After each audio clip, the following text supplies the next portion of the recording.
All right, well, good morning, everyone. Appreciate you coming this morning to hear about some things happening here in North Carolina as well as across the Southeast and the United States. And we're talking about America's journey for justice. A lot of people have different concepts about what justice is and how that journey and struggle is accomplished. And it's always accomplished through effort and sacrifice. And the efforts of the North Carolina NAACP as well as the national NAACP in this effort continues for many years, and now this struggle is renewed, the focus is renewed, and we have to do our part here in North Carolina. And so right now I'm going to have the Right Reverend William J. Barber, who is the president of the Conference of Branches here in the state of North Carolina, to talk to us about America's journey for justice and the portion of it that will take place here in North Carolina as well as the overall effort. So I appreciate all the folks who turned out this morning from the NAACP and across the state, and certainly hope this information will give us an opportunity to continue this journey for justice in America. Reverend Barber. Thank you so much, Leader Hall. And welcome this morning to members of the media. Let me first just say that one of our cases, Miss Stella Adams, who was arrested, and along with the Tillis 15 for attempting to talk to the Speaker of the House when he was Speaker of the House, and they were summarily unconstitutionally arrested. Case was just dismissed this morning.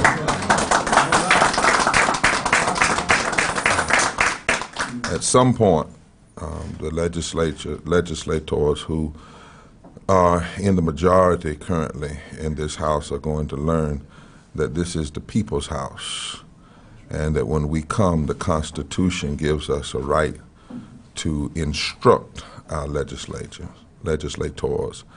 and that when you arrest people in the people's house and you run from them and won't meet with them, it is you who are in violation of the law and not the people. This morning you will hear from me, you will hear from Reverend Laws, Michelle Laws, our Executive Director, Reverend Curtis Gatewood, who will be serving as the coordinator for the American Journey for Justice in North Carolina, and Ms. Tova Wang, with the Communications Workers of America, who is an attorney who will be hosting, along with the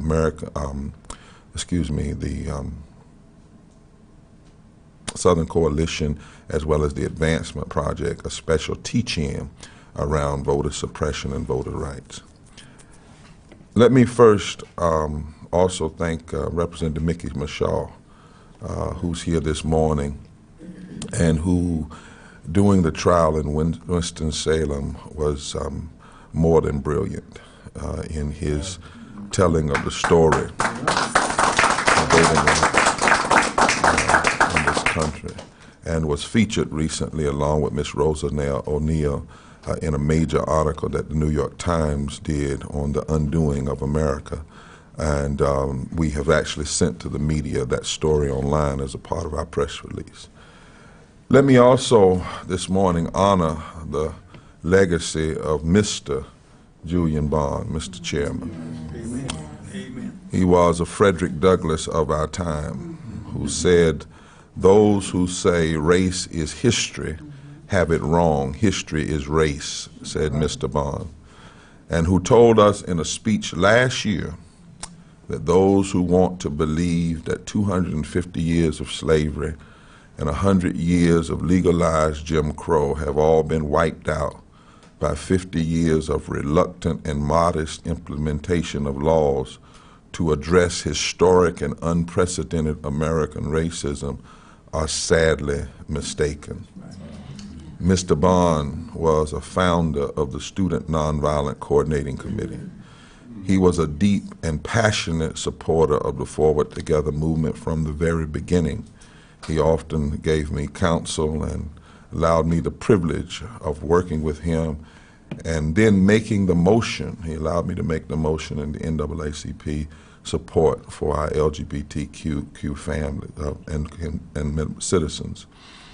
He was a part of that student SNCC, as we call it, and led the effort to inaugurate Freedom Summer that led to Selma and then led to the passage of the Voting Rights Act 50 years and 12 days ago, August 6, 1965.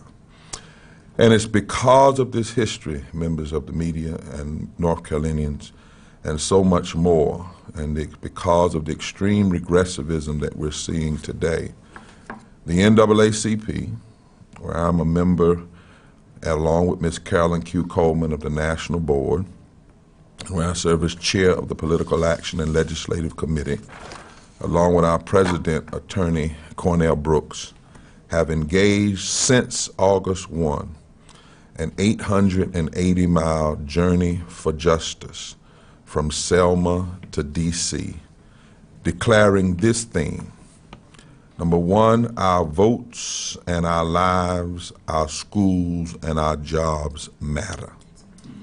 Amen. This journey is direct action through southern states, Alabama, Georgia, South Carolina, North Carolina, Virginia, all the way to D.C.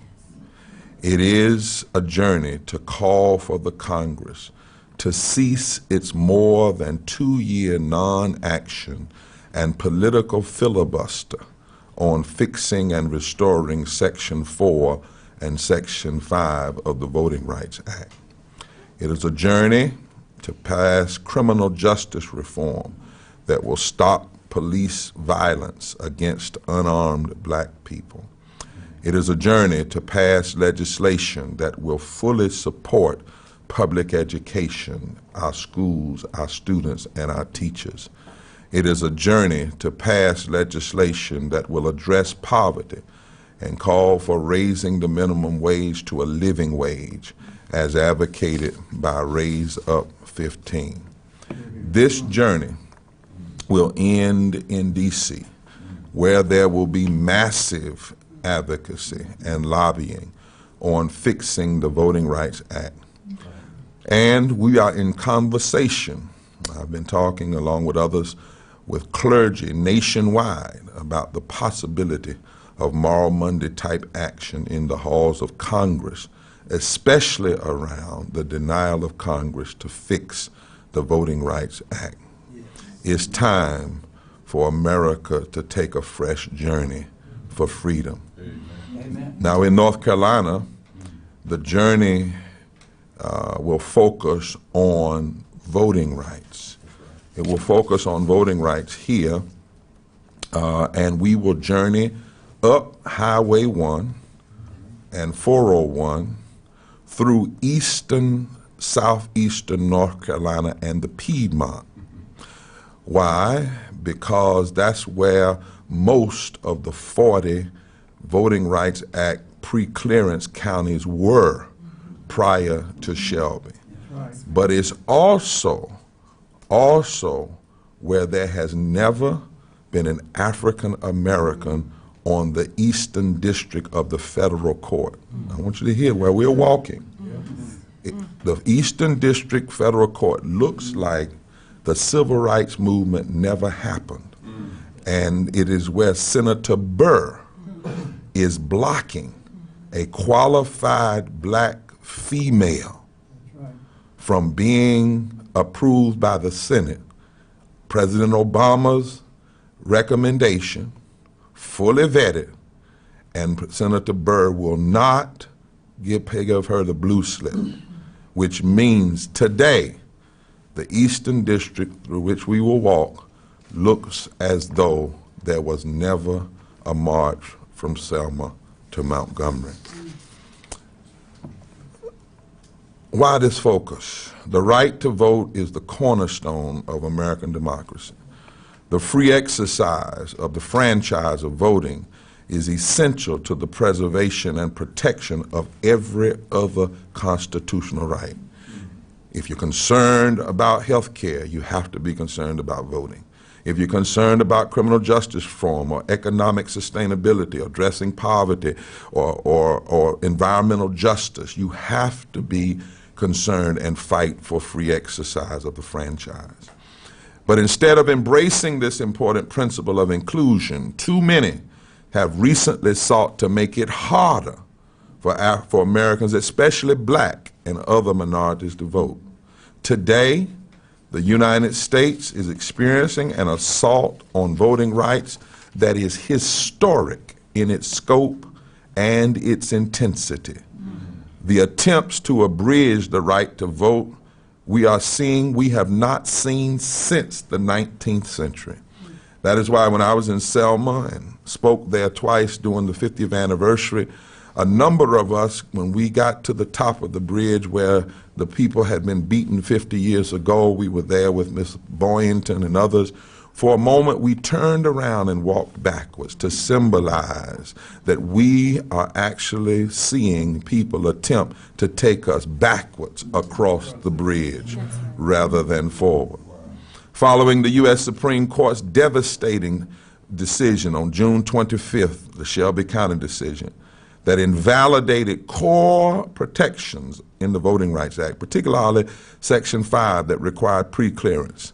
15 states, mostly in the South, have launched attacks on voting rights, and they did it in advance of the 2014 election.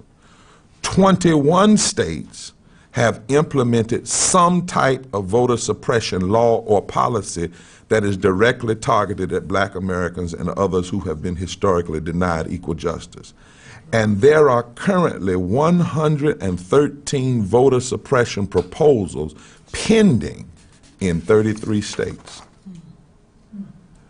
When the Voting Rights Act was signed in 1965, President Lyndon Johnson said it was a victory greater than any other victory ever won on any battlefield. And he said that on the same day that was the anniversary of dropping the nuclear bomb on Hiroshima. And he said the VRA was greater than any other battle. The American Revolution, he said any other battle. World War I, World War II, any other battle. But almost 48 years later, on June 25th, 2013, the same June 25th, the same day that in 1773, slaves in Massachusetts first petitioned a state legislature in America for freedom. On June 25th, a day that had once represented a tremendous day in the struggle for liberation, it became a day that will go down, using Roosevelt's word, as a day in infamy. 5 Supreme Court judges, despite an extensive record proving discrimination that was voted on by 98 senators in 2006, dismantled the Voting Rights Act and said to Southern legislatures, and led by extremists like ours, now your state does not have to worry about voting laws. A new season is open to roll back and suppress the right to vote. Since the days of Deconstruction in the late 1800s, when Southern Dixiecrats sought to pass laws that would abridge the rights to newly freed blacks and undermine their power, we have not seen an attack on voting rights like we are seeing today. In August of 2013, House Bill 589, the monster voter suppression bill, was pushed through this General Assembly without debate, signed by the governor of this state.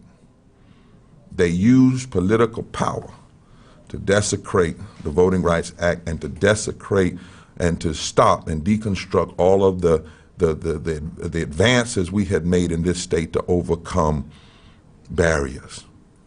This means that we're in a season where the graves of Martin, Medgar, James Reeb, Jimmy Lee Jackson, and a white woman named Viola Russo, who was killed 1 hour after the march from Selma to Montgomery ended, are being desecrated. We journey now because we know Justice Roberts, who has been on a lifelong crusade to roll back civil rights laws, was wrong. He was wrong when he said our country has changed, meaning by that, changed to the point that we no longer need voting rights protection.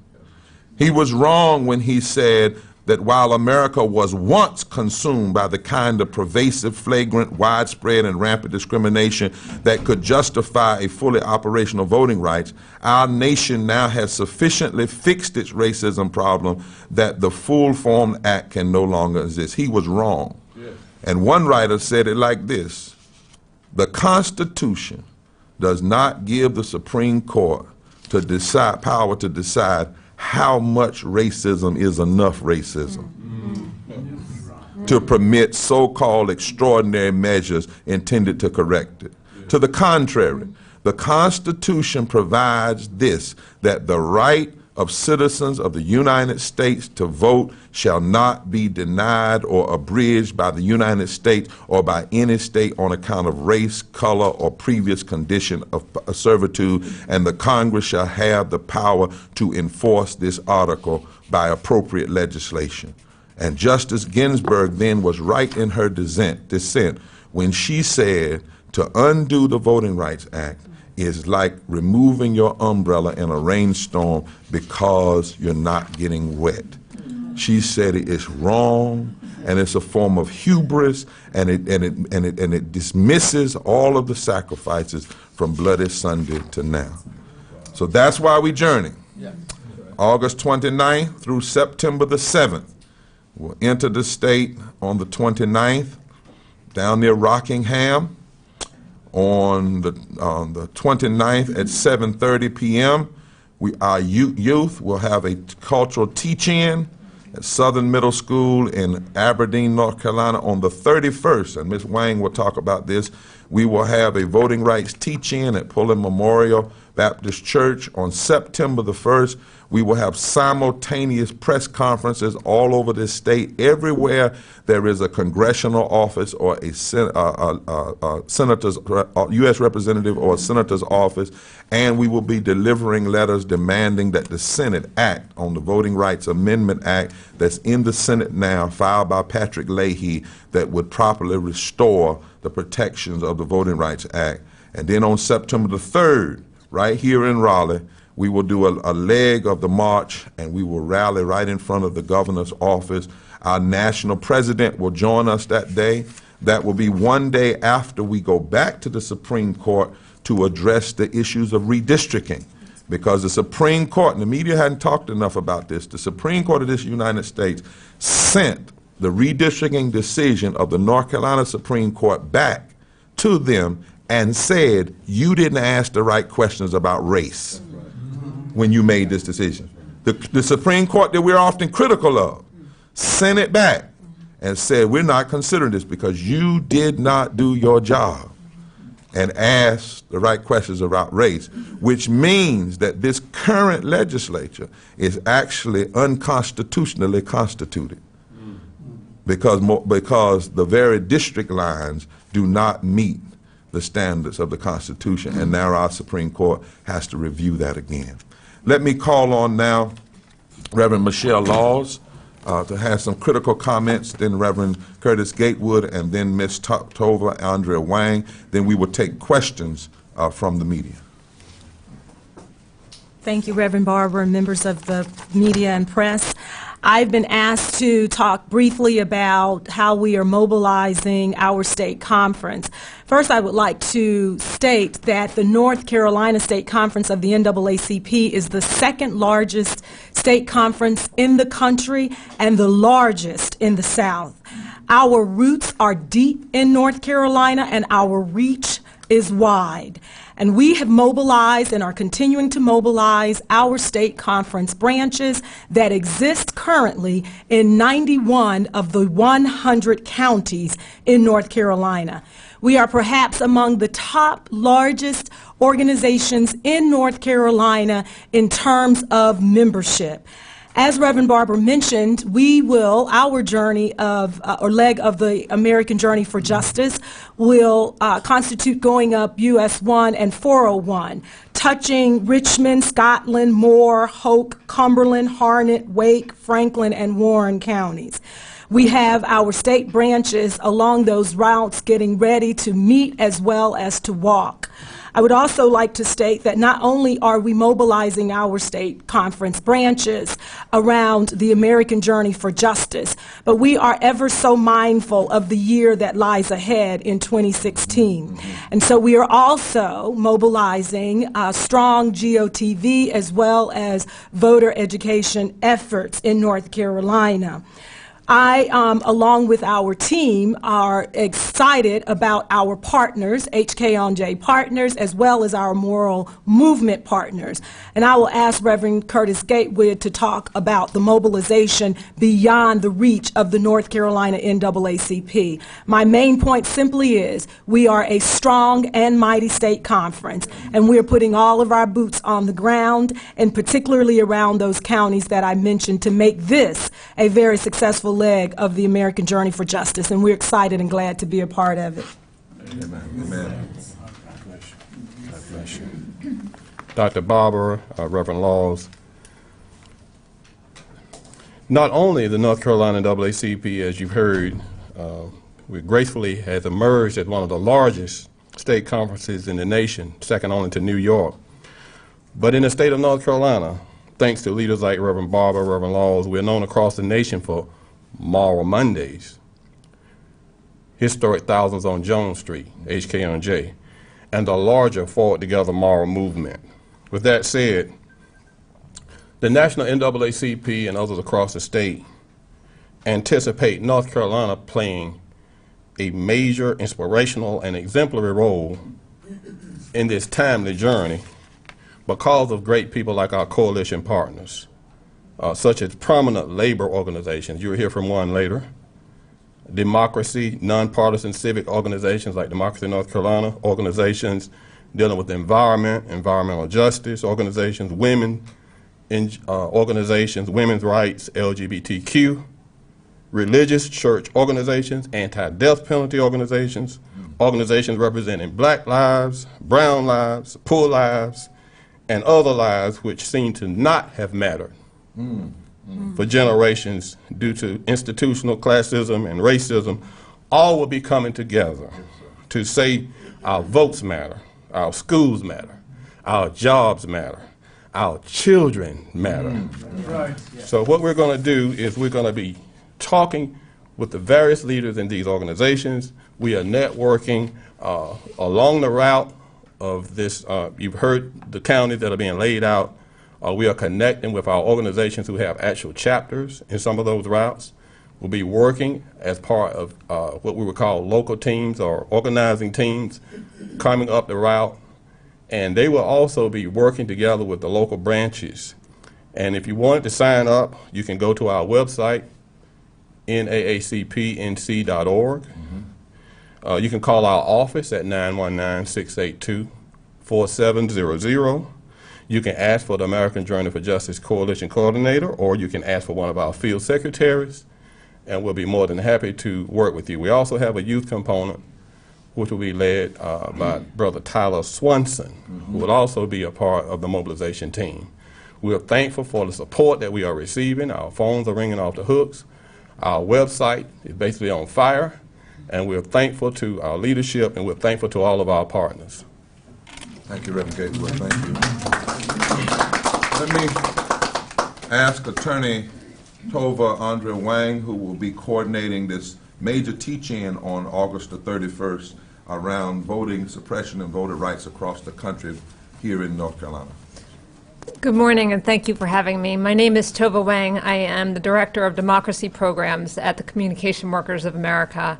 And CWA, 700,000 strong American workers, has been so proud to walk with the NAACP and our other partners from Selma all the way to Washington, D.C. in September. And we are particularly honored to be working with the Reverend Barbara and all of our friends here in North Carolina in particular. As you all know, North Carolina has been quite the epicenter of voting rights, the voting rights battle over the last decade. It has really represented in some ways the best of times and the worst of times in recent memory. You may not know that actually, given good voter laws and mobilization and enthusiasm around the campaign, in 2008, North Carolina stood as an emblem of what can go right in voting by having the biggest increase in voter turnout in the entire country, having good laws on the books and people caring about the election. It was right after that, when you saw that kind of turnout, especially among the African American community, that you saw the backlash. And you saw the voter suppression bills, they one after another, after 2008, culminating in the monster voting bill that enacted one voter suppression measure after another, including voter ID, cutbacks on early voting, cutting out same-day registration, et cetera. And so we want to talk about these things.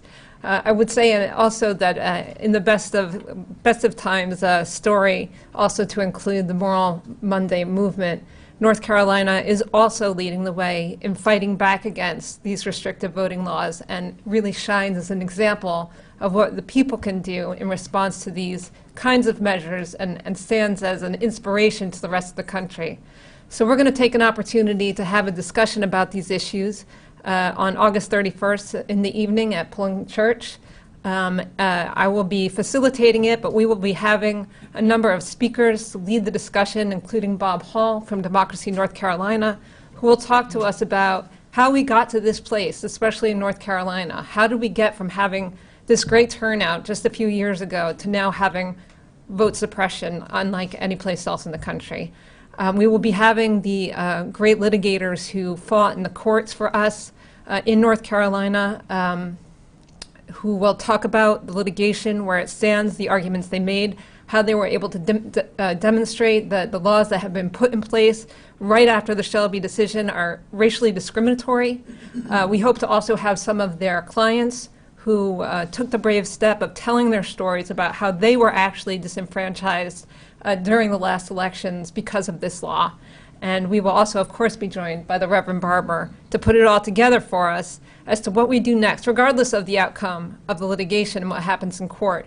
We have a lot of work to do, and he's going to lead us, as always, in telling us what our next steps are and giving us our marching orders. So I hope that many of you will join us at that teach-in. Thank you. And Attorney Wang, I can tell you what's going to happen. We're going to win because justice is always winning. That's right. It may get knocked down, but ultimately justice is going to win. Always has, always will. Let me say that all of our events are open. People can join us from around the state. If you believe in voting rights and civil rights and justice and fair wages, you can join us at any point on the march, walk portions of the march or the whole day. We also want you to know our teach-ins are open, both in Aberdeen and then on the 31st. The rally, September the 3rd, is open to everyone to come and join us. Please join us at this big voting rights rally, September the 3rd, right in front of the governor's office. Two last things, and I'll take questions. We are building a base of marchers. It's about somewhere between 170 to 200 miles across the state. So our goal is to have a base group of marchers that will walk the whole 170, 120. That means they will walk portions of at least 170, 200 people from North Carolina. We're building that now. Across the state will be made up of all different kinds of people coming together. So this is a journey. The massive turnout will be for the march will be when we get to Washington, D.C. I also want you to know, thank you so much, that we are, you're thinking just alike, we get some interesting, racist, hateful emails. Things like, this is why I open carry, because of organizations like the NAACP. The NAACP is the worst terrorist organization in the world. Reverend Barbara, we've had enough of your stuff. So we have been in touch with our federal and state law enforcement, and there will be, the Highway Patrol has agreed that they're going to provide full coverage of this march from day one all the way through. They will have patrolmen with us, not literally driving by, but they will be with us. To me, that's kind of sad and sick that in America you have to have police protection Years later, after I'm thinking about what Bob Zellner and others went through, and after Selma, you got to have police protection to walk on public roads simply because you want everybody to vote. Right. But this legislature has helped stir up, and I say that without biting my tongue, by creating a climate, the first state to protect the Confederate flags after Charleston, all of the lies that have been told about voting fraud. We got one email that said that the NAACP wants fraudulent voters, and people know that's not true. But you stir up this kind of antics. You know, Dr. King said when 4 girls were killed in Birmingham and he preached this eulogy, he said sometimes life is as hard as steel. But then he said, you want to know who killed these girls? He said every politician that has fed their constituency the stale bread of hatred and the spoiled meat of racism. That's right, that's right. He said every preacher that has stayed behind their stained glass windows and refused to get engaged in the cause of justice. Amen. We're on a journey because it's time for this country and southern legislatures like ours to get off the low road of injustice and make our way back to higher ground. And so we will journey beginning August 29th through September the 7th here in North Carolina. Are there any questions from members of the media? Yes, sir.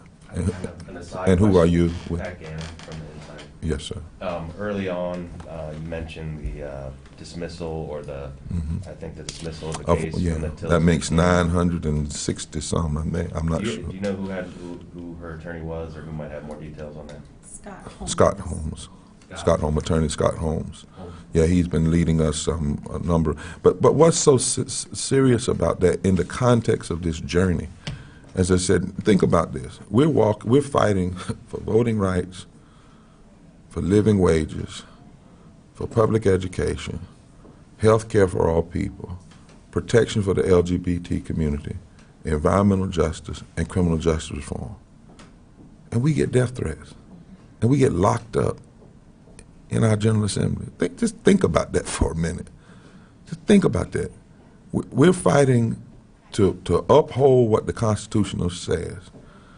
We hold these truths, our Constitution, state, before you even get to the federal, we hold these truths to be self-evident that all persons are created equal, endowed by their Creator, with certain inalienable rights, among which are life, liberty, the enjoyment of the fruit of their own labor, and the pursuit of happiness. All political power comes from the people, and is to be used only for the good of the whole. That's what the people in here swore to uphold. And when you come here to say to them, just do what the Constitution said, what you swore on the Bible, you get locked up. I mean, I want to really think about it. You get locked up for praying. You get locked up for repeating the preamble to the Constitution louder than they would like to hear it.